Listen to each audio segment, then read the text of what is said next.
नमस्कार दोस्तों, आज की बड़ी खबरों में आपका स्वागत है। चलिए नजर डालते हैं आज की बड़ी हेडलाइंस पर। अच्छी खबर, वैज्ञानिकों का दावा, कोरोना वायरस को हवा में मार देगा ये एयर फिल्टर। इसके बाद हम जानेंगे कि कैबिनेट की बैठक खत्म, उज्ज्वला लाभार्थियों को फ्री एलपीजी सिलेंडर समेत इन 3 प्रस्तावों पर लगी मुहर। इसके बाद हम जानेंगे कि खुशखबरी, कई कंपनियों में शुरू हुआ इंक्रीमेंट, इन सेक्टर में काम करने वालों की बढ़ रही सैलरी। इसके अलावा हम जानेंगे कि चीन से आयात पड़ा महंगा, फार्मा कंपनियों पर लगा 2 करोड़ रुपए का अतिरिक्त शुल्क। अगली बड़ी खबर में हम जानेंगे कि एसबीआई ने दिया करोड़ों ग्राहकों को तोहफा, 14वीं बार घटाई ब्याज दरें, अब कम होंगी आपकी ईएमआई। आज की पहली बड़ी खबर में पेश है चीनी बीमारी का बिल्कुल ताजा अपडेट पूरे देश भर से। देश में कोरोना संक्रमितों की संख्या 7,44,010 हो गई है। ये आंकड़े covid19india.org के मुताबिक हैं।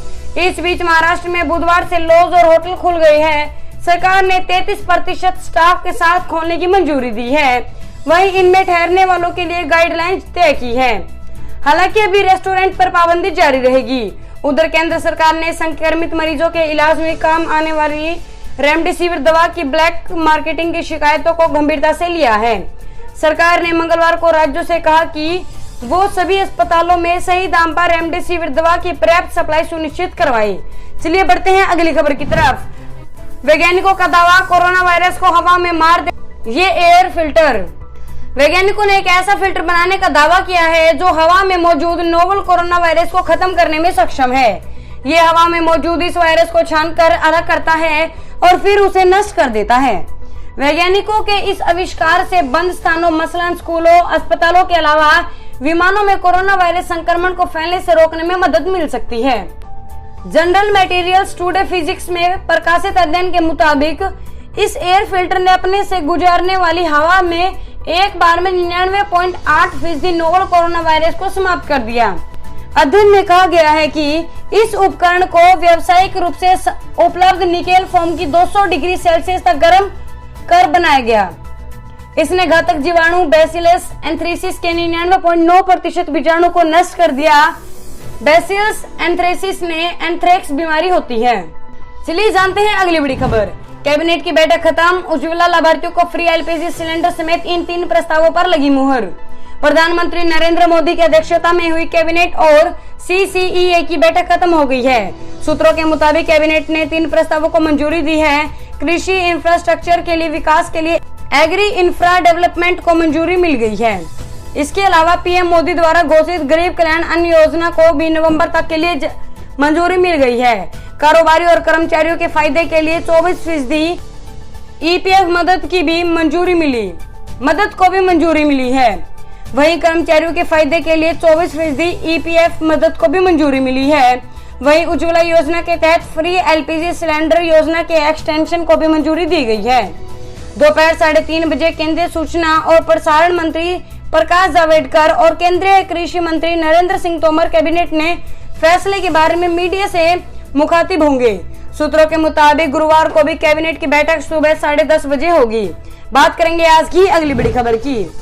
यूआईडीएआई ने किराएदारों के लिए आधार कार्ड में एड्रेस बदलने का प्रोसेस किया आसान, बदला ये नियम। किराए पर घर लेकर रहने वाले लोगों के लिए किसी जरूरी डॉक्यूमेंट में परमानेंट एड्रेस देना सबसे मुश्किल काम होता है।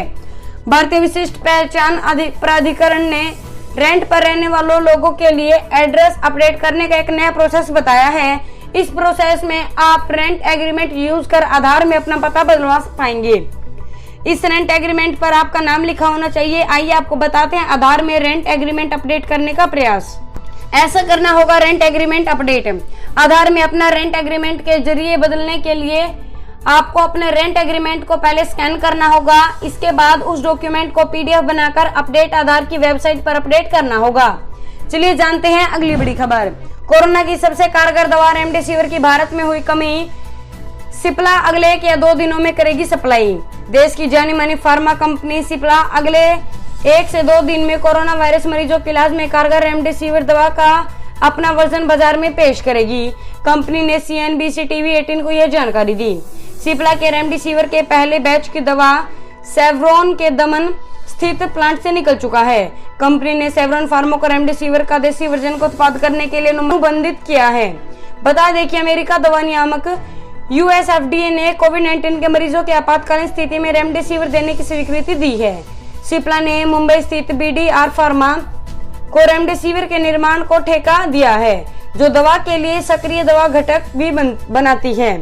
वहीं बीडीआर फार्मा ने तैयार खुराक और पैकेजिंग का उप अनुबंध सॉवरेन फार्मा को दिया है।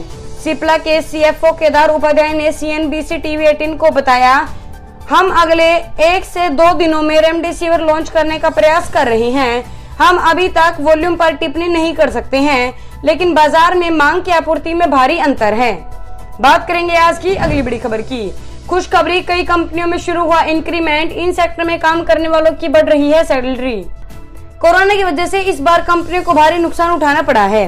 इसी वजह से इस बार लगभग सभी कंपनी ने अपने कर्मचारियों का अप्रेजल रोक दिया था। वहीं कई कंपनियों ने कर्मचारियों की सैलरी में कटौती कर दी, तो कई ने तो उन्हें नौकरी से ही निकाल दिया। लेकिन अब धीरे धीरे माहौल बदल रहा है। कुछ बैंकों और ऑटो इंडस्ट्री की कंपनियों ने अपने कर्मचारियों को प्रोत्साहित करने के लिए इंक्रीमेंट करना शुरू कर दिया है। एचडीएफसी बैंक ने अपने कर्मचारियों को इंक्रीमेंट दे दिया है और उन्हें प्रोत्साहित करने की रेस में सबसे आगे है। एक्सिस बैंक ने अपने करीब 80% कर्मचारियों को बोनस देने की घोषणा कर दी है। चलिए बात करते हैं अगली बड़ी खबर की।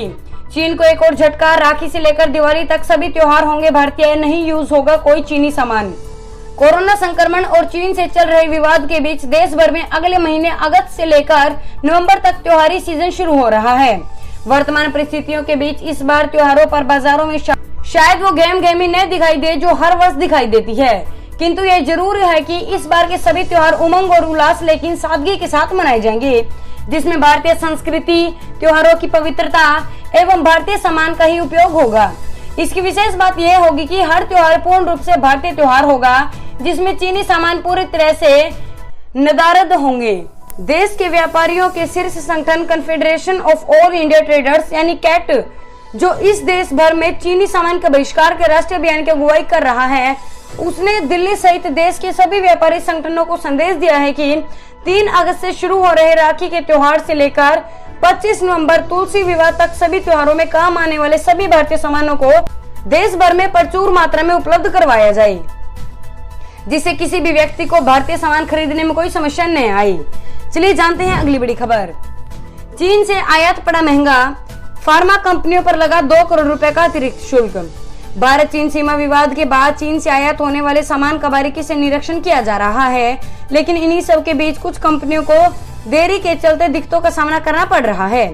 फार्मास्यूटिकल कंपनियों का आरोप है कि उन्हें चीन की उन खेपों पर भारी विलंब शुल्क का सामना करना पड़ रहा है जो एयरपोर्ट्स पर बिना किसी गलती के फंसी हुई है। हालांकि कस्टम विभाग द्वारा चीन से आने वाले कुछ दवा कंटेनर को मंजूरी दी गई है। चलिए जानते हैं अगली बड़ी खबर। एसबीआई ने दिया करोड़ों ग्राहकों को तोहफा, 14वीं बार घटाई ब्याज दरें, अब कम होंगी आपकी EMI. State bank of India ने अपने ग्राहकों को राहत देते हुए लोन की ब्याज दरें घटाने का ऐलान किया है। बैंक ने छोटी अवधि की MCLR 0.05% से 0.10% तक घटाने का ऐलान किया है। इस फैसले के बाद एसबीआई की दर घटकर 6.65% पर आ गई है। एसबीआई का दावा है कि मौजूद समय में उनकी MCLR दरें देश में सबसे कम है। नई दरें 10 जुलाई से लागू होंगी। आपको बता दें कि जून में भी एसबीआई ने ब्याज दरें घटाने का फैसला किया था। बड़ी खबर, पोस्ट ऑफिस में खोले आरडी खाता, 50 रुपए रोजाना जोड़कर बनाए 4.3 लाख रुपए, सरकार ने आसान किए नियम। अगर आपने बैंक या फिर पोस्ट ऑफिस में रेकरिंग डिपॉजिट यानी आरडी खाता खोलना है तो आप इसके लिए अगर आपने बैंक या फिर पोस्ट ऑफिस में आरडी खाता खोलना है तो आपके लिए ये खबर बेहद महत्वपूर्ण है, क्योंकि सरकार ने इससे जुड़े नियमों में ढील देने का ऐलान किया है। अगर आसान शब्दों में कहें तो जिन लोगों ने पोस्ट ऑफिस यानी अपने पड़ोस वाले डाकघर में आरडी खोला है वे अब मार्च, अप्रैल, मई और जून की किस्तें 31 जुलाई तक जमा करवा सकते हैं। इसके लिए उनसे कोई अतिरिक्त शुल्क नहीं लिया जाएगा। यही नहीं, उन्हें डिफॉल्ट फीस का भी भुगतान नहीं करना होगा। आपको बता दें कि छोटी बचत के निवेश के लिए ये सबसे ज्यादा हिट विकल्प माना जाता है, इसलिए आज हम आपको इससे जुड़ी जानकारियां दे रहे हैं। चलिए जानते हैं अगली बड़ी खबर। बच्चों के लिए लॉन्च किया भविष्य बचत खाता, मिनिमम अमाउंट की टेंशन नहीं, मिलेगा सरकार स्कीम का फायदा। फिनो पेमेंट्स बैंक लिमिटेड ने बच्चों के लिए खास बचत खाता लॉन्च किया है। फिनो पेमेंट्स बैंक ने 10 से 18 साल की उम्र नाबालिग के लिए भविष्य बचत खाता लॉन्च किया है। इस खाता को मामूली रकम के साथ खुलवाया जा सकता है। बैंक ने अभी भविष्य सेविंग्स अकाउंट को यूपी, बिहार और मध्य प्रदेश में शुरू किया है। इसे बच्चों की खास जरूरतों के लिहाज से बनाया गया है। भविष्य बचत खाते पर कई तरह के फायदे मिलेंगे। फिनो पेमेंट्स बैंक से सीईओ आशीष आहूजा के मुताबिक भारत की ताकत उसकी युवा आबादी है। अन्य दूसरे स्किल सीखने के साथ यह भी जरूरी है कि बच्चे शुरुआत से बैंकिंग के बारे में जानकारी रखे। यह अकाउंट आधार के जरिए खुल जाएगा। साथ ही यह पेरेंट्स के लिए बच्चों में बचत की आदत विकसित करने के लिए बेहतर होगा। भविष्य सेविंग अकाउंट के फायदे। भविष्य सेविंग अकाउंट के फायदे। भविष्य बचत खाते पर कई फायदे मिलेंगे। बात करेंगे आज की अगली बड़ी खबर की। जन गांधी परिवार से जुड़े 3 ट्रस्टों का काम, जिनकी फंडिंग की जांच करेगा गृह मंत्रालय। केंद्रीय गृह मंत्रालय परिवार से जुड़े 3 ट्रस्टों में कथित वित्तीय गड़बड़ियों को लेकर जांच करेगा। गृह मंत्रालय ने इसके लिए एक अंतर मंत्रालय समिति बनाई है, जो कि Rajiv Gandhi foundation, Rajiv Gandhi charitable trust और इंदिरा गांधी मेमोरियल ट्रस्ट की जांच करने का काम करेगी। जांच की अगुवाई ईडी के एक स्पेशल डायरेक्टर करेंगे। इस बात पर पता लगाया जाएगा कि गांधी परिवार से जुड़े दोनों ट्रस्टों ने नियम का उल्लंघन तो नहीं किया है। दरअसल भारत और चीन के बीच जारी विवाद के बीच जब कांग्रेस पार्टी ने केंद्र की मोदी सरकार को लगातार घेरने में जुटी थी, ऐसे में बीजेपी अध्यक्ष जेपी नड्डा की ओर से आरोप लगाया गया कि राजीव गांधी फाउंडेशन को चीन से फंडिंग मिलती थी। इतना ही नहीं, नड्डा ने कहा था कि मनमोहन सिंह ने वित्त मंत्री रहते 1991 के बजट में फाउंडेशन को 100 करोड़ रुपए दिए थे। हालांकि कांग्रेस के इन आरोपों को खारिज करते हुए कहा था कि बीजेपी चीन से जारी सीमा विवाद के मुद्दे से ध्यान हटाने के लिए इस तरह के आरोप लगा रही है। दोस्तों, इस वीडियो को लेकर आपका क्या कहना है, कमेंट करके जरूर बताएं। वीडियो को लाइक करें और चैनल को सब्सक्राइब करके घंटी के बटन को दबाएं। साथ ही साथ अपने दोस्तों के साथ इस वीडियो को ज्यादा से ज्यादा शेयर करें। धन्यवाद।